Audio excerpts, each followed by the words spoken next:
plus tu as de masse musculaire et moins tu as de cardio, et plus tes valeurs de lactate seront hautes. Parce que, pour faire simple, plus tu as de masse musculaire, plus tu vas pouvoir produire de lactate, entre guillemets. Après, si tu as de la caisse derrière, tu as les mitochondries, tu as l'infrastructure pour recycler ce lactate.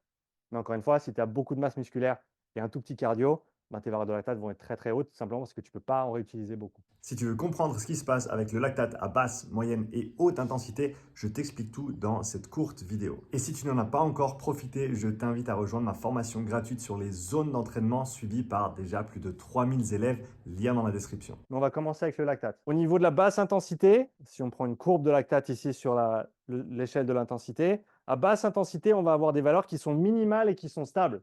Ça varie d'une personne à l'autre, mais on sait que c'est minimal et on sait que c'est stable. C'est-à-dire qu'entre là et là, j'ai beau augmenter l'intensité, ça ne va pas changer mes valeurs de lactate. Parce qu'encore une fois, on a un équilibre à quel niveau? Musculaire, au niveau local. C'est-à-dire que tout le travail qui est fourni, il peut être géré en interne, si on veut bien. Et donc, le lactate, là, tu en produis au repos. D'accord? Le lactate, ce n'est pas que quand tu es actif, ce n'est pas que pendant la haute intensité. Mais il s'avère qu'à basse intensité, ton muscle en produit, mais il en recycle plus que ce qu'il n'en produit. Et d'ailleurs, ce n'est pas rare que je vois, par exemple, 1,2 millimol au repos et qu'après le premier intervalle actif, on descende à 0,9 ou 0,8. OK? Parce que, encore une fois, tu es actif et on va recycler à ces basses d'intensités plus que ce qu'on produit. Intensité moyenne, domaine élevé, on a des valeurs qui vont être élevées par rapport aux valeurs minimales, mais qui restent stables dans le temps. Oui, on peut pousser à l'extrême et sur 5 heures, ça ne va pas rester stable, mais sur quelques minutes, sur 10-20 minutes, ça va rester plutôt stable. OK? Mais c'est des valeurs qui sont élevées par rapport aux valeurs de repos. Donc là, on voit bien cette transition entre équilibre ici. Ah, ça ne suffit plus. Maintenant, c'est le reste du corps qui doit rentrer en fonction pour venir soutenir cet effort. Un effort un petit peu plus soutenu. On est bon jusque-là? Haute intensité, là, on a une accumulation qui est rapide. On se rappelle, hein, on n'a plus d'équilibre interne. On ne peut plus stabiliser ces réactions en interne. Et donc, on va avoir une accumulation rapide. Jusqu'où on arrive en lactate, ce n'est pas très important. Pour faire simple, plus tu as de masse musculaire et moins tu as de cardio, et plus tes valeurs de lactate seront hautes. Parce que, pour faire simple, plus tu as de masse musculaire, plus tu vas pouvoir produire de lactate, entre guillemets. Après, si tu as de la caisse derrière, tu as les mitochondries, tu as l'infrastructure pour recycler ce lactate.